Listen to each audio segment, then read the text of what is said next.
Tämä ei ole mikään kasausvideo.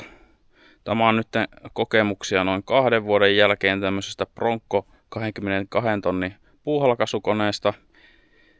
Mä oon seurannut tätä hintaa, että on pikkasen noussut viime aikoina siitä, mitä itse ostin tämän 2 vuotta sitten. Mutta joo, kyllä edelleen pelittää ja on tällä puita halottu joku reilu 20 kiintokuutioa, jos ei 30 kuutiokin jo. Että kyllä sillä on töitä tehty. Mutta täysin ongelmaton vehje tää ei olekaan, vaikka kyllä tällä puut halkee. Joo, ihan alkuunsa niin tää on aika painava kapistus. Tää on tehty Kiinassa. Tää painaa semmonen 240 kiloa ilman noita hydrauliöljyjä ja muita nesteitä. Ja sanotaan näin, että ei ole kovin kevyt liikuteltava käsin. Kyllä tää melkein mönkien tai jonkun muun koneen tarvii liikuttelu. Aika tuskasia ees noin lyhyet matkat. Mutta joo, koneesta sen verran, että tässä on Brick & Strattonin moottori on ollut kyllä ihan hyvä ja toimiva, ei ollut mitään sen suurempaa ongelmaa sen kanssa. Tässä on sähköstartti, erikseen on ostettu akku. Akulle on tuossa tommonen kotelo ja tuossa on sitten käynnistys, katkaisin ja semmonen vekoti. Tässä on vakiona tämmönen 2 osaa halkaiseva terä. Ja kyllä se ihan hyvä ollut. Sitten tämä hydraulisylinteri eteenpäin liikuttamiseen on tämmönen niin sanottu turvavipuhomma. Näitä molempia vipuja pitää kääntää eteen ja tätä lähtee halkomaan. Itsehän teen se yleensä niin, että tästä vaan kädellä sitten vedän näin. Se tulee vähän ranne kipeäksi, mutta tätä vartenhan tämä turvaominaisuus on, että tätä yhdellä kädellä voi näin hienosti ohjata.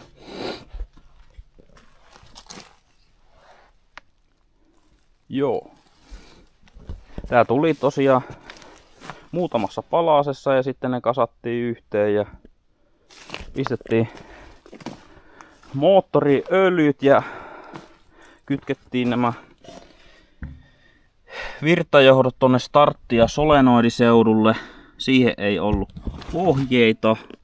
Sitten ensin tuli laitettua väärään paikkaan vähän näitä johtoja, mutta näinhän se on, että tuo miinusnapa nyt tulee tuonne jonnekin vaan runkoon ja plussanapa tulee sitten tuonne solenoidin kärkeen.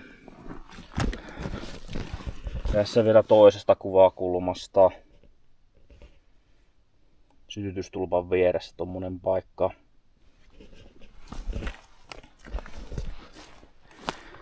Sitten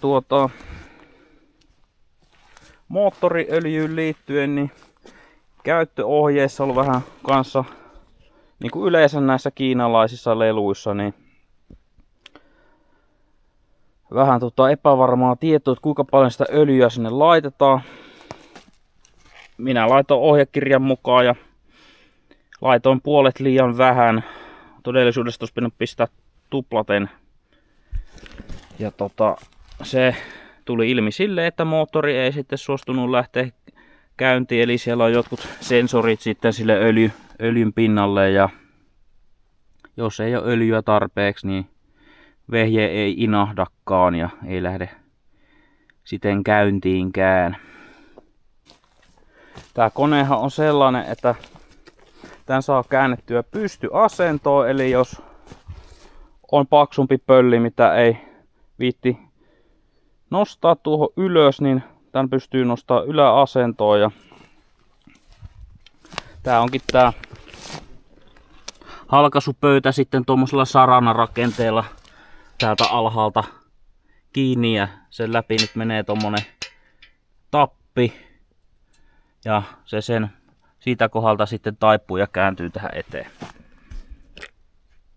Mistä päästäänkin tämän koneen ensimmäiseen lapsukseen, eli semmoiseen virheeseen, mitä tämän koneen suunnittelussa on tehty. Eli tuo tappi ei pysy paikallaan, tuo kone täryyttää käytettäessä ja liikuttaessa niin paljon, että se tappi lähtee siitä pikkuhiljaa itse irti. Ja sitten tuosta leikkupöytä ja kärryn runko ero toisistaan ja se sitten lähtee johonkin suuntaan, mikä painovoima sitä vetää. Laitetaan kuvaa tässä, miten itselle kävi silloin pari vuotta sitten.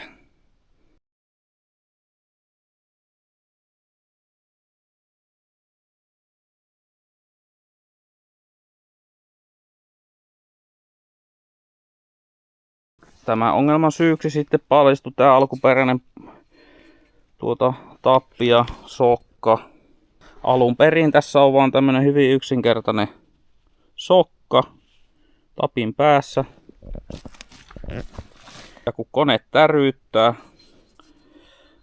paikallaankin ilman että konetta liikuttaa, niin tää pikkuhiljaa lähtee tuosta pois.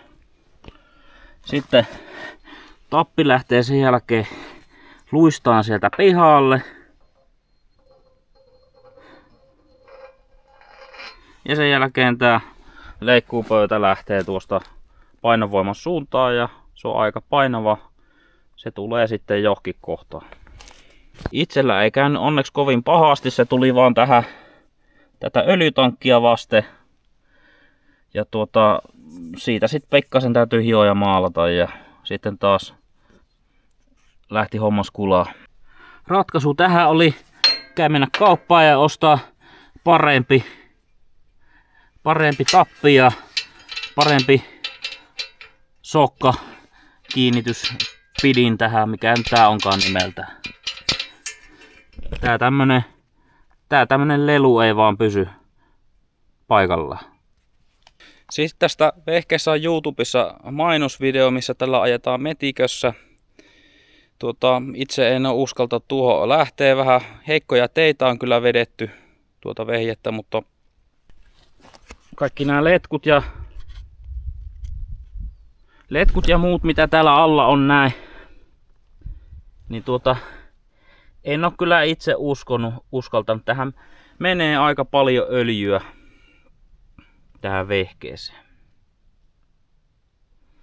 Eikä tuolta joku risukassa ajaa ja joku risuta putken vetää tuosta irti, niin ei hyvä. Vähän riskialtista hommaa. Spekseistä sen verran, että tähän menee 30 litraa hydrauliöljyä. Kauppias saattaa yrittää myydä heidän omaa tuotetta 32/46 tyyppistä hydrauliöljyä tähän, mutta ei välttämättä kannata ostaa sieltä, jos ei ole halvinta. Tähän käy mikä laatu tahansa siltä väliltä. Itse ostin Biltemasta. Tämä halkaisupöytä on tässä ihan ok, mutta ei täysin ongelmaton. Eli puuta halkaistessa tässä käy niin, että kun iso puu halkee tästä, toinen puoli lävähtää tästä tänne toiselle puolelle akun ja moottorin päälle ja toinen puoli lävähtää sitten itseä vasten. Eli tässä kannattaa käyttää vähän järkeä tai itse tuunata. Parempi halkaisupöytä. Timco-mallissa on esimerkiksi paljon parempi, että tällä puolella on sellainen kunnon pöytä. Itse on tullut ratkaistua tämä ongelma näin, että tuolle toiselle puolelle vaan pieni pöytä, että kun se puu halkee mahdollisesti kaatuu tuonne toinen puoli, niin sitten tippuu ton pöydän päälle eikä tuo akusto ja moottorin päälle. Elikkä näin. Tähän koneeseen saa vielä lisävarusteena yhden lisäterän, jolla tämän saa 4 osaa halkaisevaksi. Katsotaan sitä tuossa myöhemmin. Mulla on se. Sitten yksi huomio tähän koneeseen liittyen. Niin tää pitää laittaa tosi tasaiselle alustalle. Muuten tässä käy niin, että täältä onko tää nyt hydrauliöljy ylitäyttökorkki, mikä lie.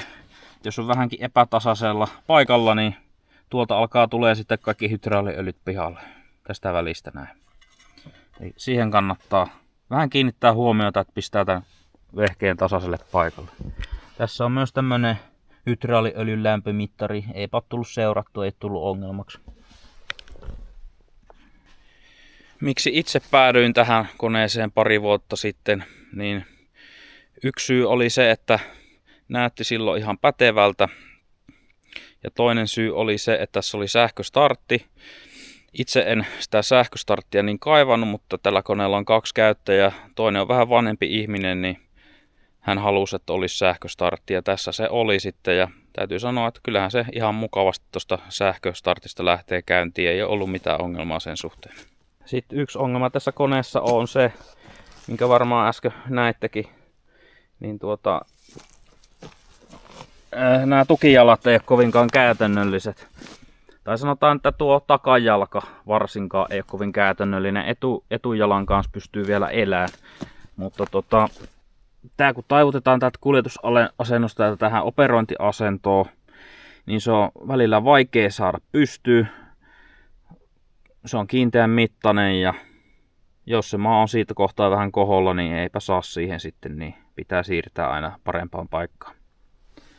Että tähän teessä itsemies tuunaa semmoisen teleskooppityyppisen, että voi vähän säätää kuinka korkea tää jalka on. Ois kiva semmonen, en oo itse vielä jaksanut tehdä, mutta joku päivä. Ja vaikka tämän tukijalan saakin sitten tehdä suoraan, niin kun teet paljon hommia, tähän tippuu sitten paljon säleistä puupalaa ja kaarnaa ja kuorta ja kaikkea mahdollista ja mahdollisesti koneen painosta tää vähän vielä painuu maan sisään, niin siinä onkin aika homma sitten saada tuosta käännettyä pystyyn, että kikkakonsteillahan sen saa siitä kyllä sitten lähtee kuljetusasentoon esimerkiksi vetämällä mönkiellä ja silleen, että tappio irti, mutta ei ole kovin käytännöllinen, olisi toinen ratkaisu ehkä ollut kiva. Etupuolelta tää ei ole niin kauhean ongelmallinen kuin takapuolelta, että tätä kyllä on tää vähän raskas nostaa, on tässä massaa tässä koneessa, mutta etupää on kuitenkin paljon kevyempi, niin itse olen ainakin jaksanut nostella. Tää halkaisuterän lisävaruste on tämmönen. Joo, siitä menee 5 pulttia läpi ja noin. Se tulee tuohon kiinni, sitä ei voi väärin asentaa siellä. Ylhäällä on 3 ja alhaalla on 2. Ja varmaan tuosta leikkuuterän mallistakin näkee kummin päin se kuuluu laittaa. Eli noin päin. Käytetään tätä eka tuolla vakioterällä eli puun 2 osaan halkaisevalla terällä. Se on ihan mukavan kokoinen korkea terä, niin silläkin hommat hoituu tosi hyvin.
pystyasentoon kääntäminen on triviaalia. Tässä on tämmönen jousitappi ja tätä vetämällä vapautetaan tuolta sitten.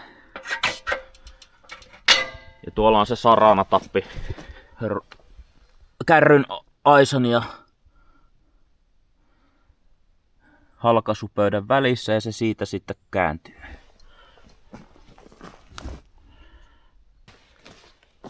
Noin tosta vedetään ja tää on hieman painava, mutta kyllä se siitä nousee.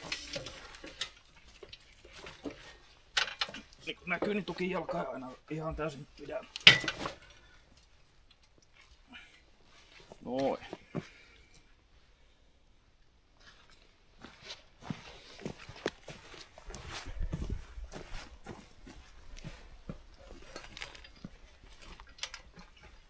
Sitten demonstraatioksi niin pyöritetään siihen yksi pölli tuolta ja halotaan se.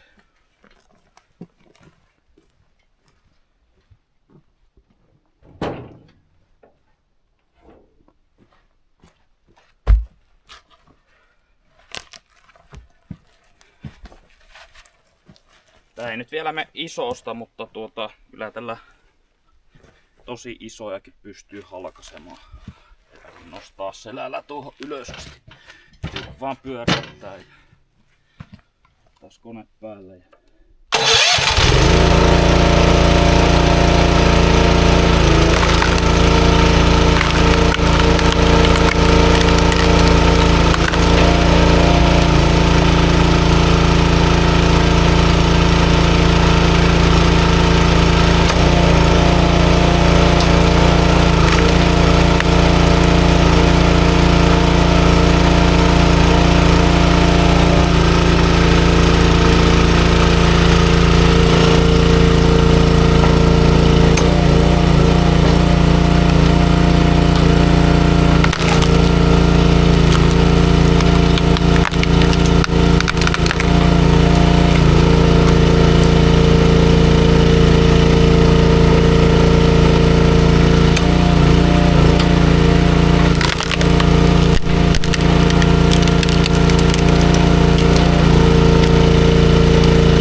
Joo, ja käännetään sitten takaisin toiseen asentoon. Tässä täytyy olla näiden letkujen kanssa tosi varovainen, että ne ei jää tuonne väliin mihinkään. Ja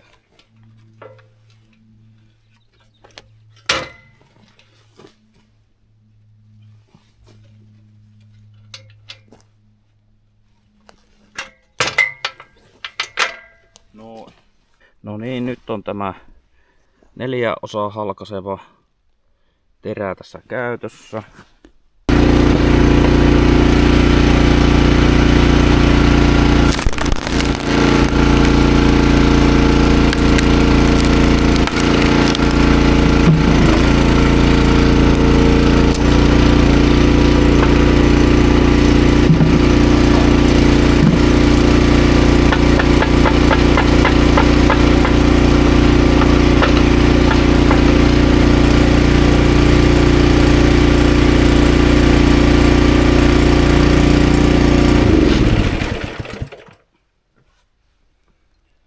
Joo, eli tässä on tää ongelma tämän 4 osaa halkaisevan kanssa, että tarvii lekaa, että saan tuon puun tosta irti.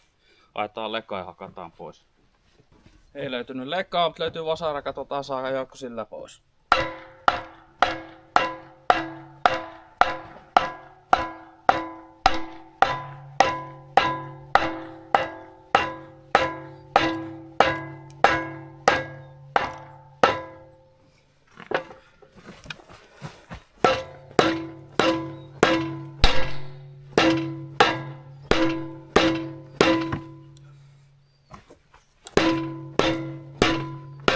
Noin.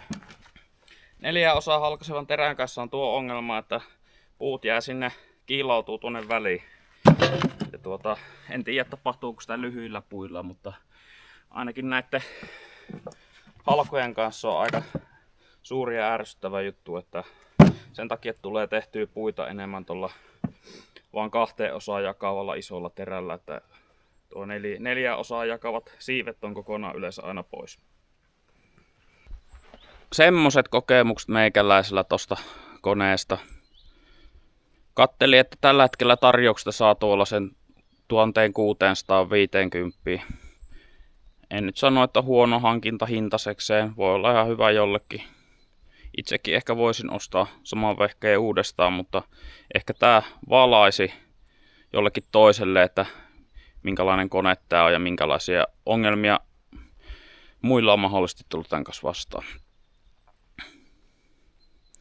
Pistäkähän kommenttia, että onko teillä tämä kone ja onko ollut minkälainen vehjä. Oletteko törmännyt samoihin ongelmiin. Esimerkiksi tuohon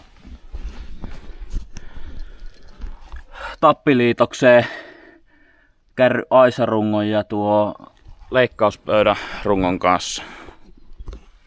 Vai onko minä ainoa? Ei muuta kuin ensi kertaa. Moro!